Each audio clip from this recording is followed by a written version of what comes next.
Samiti leaders found a ready response in the hearts of the affected people when they decided to fight the 1957 general elections on the issue of merger with Maharashtra. Khanapur Taluka, with a 57.9% Marathi-speaking population, returned Nilkant Sardesai with 26,401 votes. Parshuram Nandihalli won 22,179 votes from Belgaum. Nandihalli continues to represent Belgaum in the Mysore Assembly.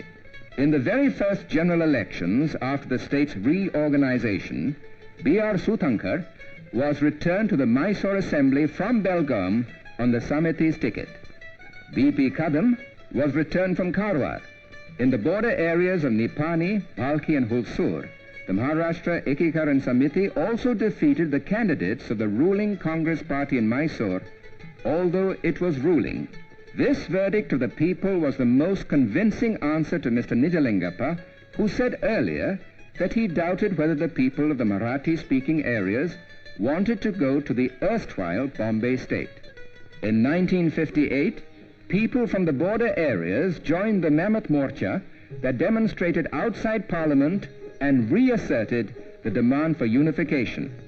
Mr. Yeshwantrao Chauhan, then Chief Minister of Bombay, had made it clear that Maharashtra was ready for a reciprocal transfer of Kannada-speaking areas to Mysore. To press their demand more forcefully, the people of the border areas started an agitation which involved non-payment of agricultural revenue. A large number of villages took part in the agitation. The Mysore government adopted repressive measures against the intrepid farmers. There were lathi charges in Belgaum and firings in other rural areas affected by the agitation. These are some of the satyagrahis who braved these atrocities.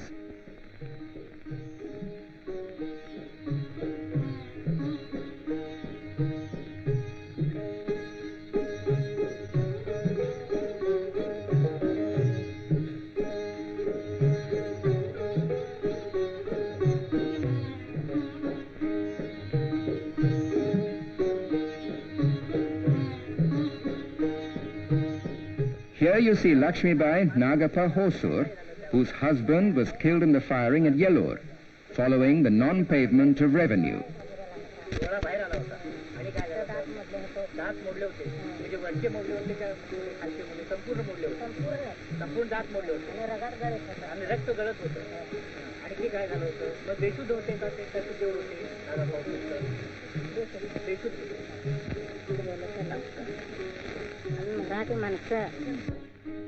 The Taluka board elections which followed the agitation were also overwhelmingly by the supporters of unification with Maharashtra.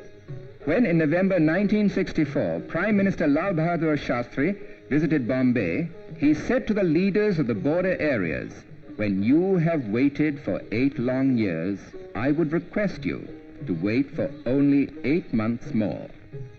In July 1965, the Bangalore session of the All India Congress Committee passed a unanimous resolution urging the government to set up appropriate machinery for a speedy and final settlement of the dispute.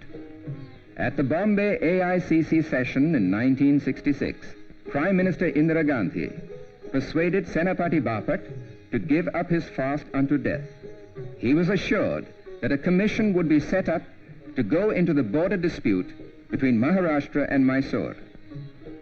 And now we begin yet another chapter in the exercise of reversal of historical and geographical evidence and the blatant rejection of a democratic verdict. We speak of the report of the one-man commission comprising Mr. Merchand Mahajan, former Chief Justice of the Supreme Court. The late Mr. Mahajan gives up any pretense of being rational by declaring that consistency, however, is a virtue that cannot be insisted in matters political, a convenient smokescreen for the multiple inconsistencies which make up his recommendations. Now back to Belgaum. The Mahajan Commission report arbitrarily divides Belgaum's population into just 2 categories, Marathi-speaking and non-Marathi. In effect, the Konkani, Tamil and Urdu-speaking populations are included in the Kannada section, thereby opposing their inclusion in Maharashtra. And this despite the fact that members of these minority groups had told the Commission otherwise. Even when some of them favored the status quo, they did not necessarily represent their language or community groups. This is especially true of the Urdu-speaking population, which is represented only in religious institutions. The Commission's contention that this population numbers no more than 25,000 has no basis. The Marathi language pervades the entire administrative, educational, and cultural structure of Belgaum.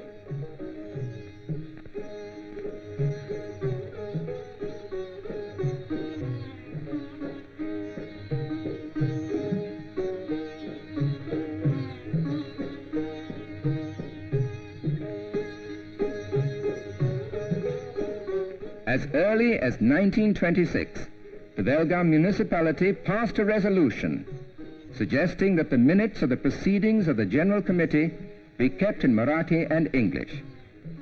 And so are the minutes kept to this very day.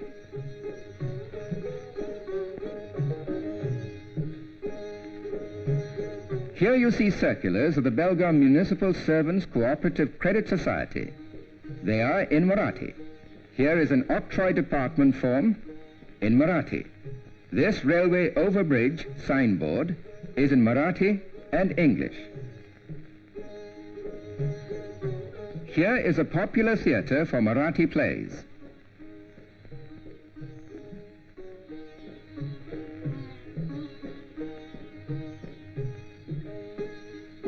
An advertisement for the Marathi play Gopi Chand, staged in Belgaum, is dated 1906.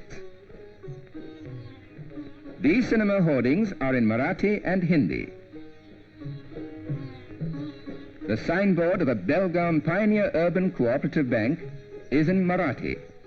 The Talkwari Club of the Marathi-speaking people, founded in 1927.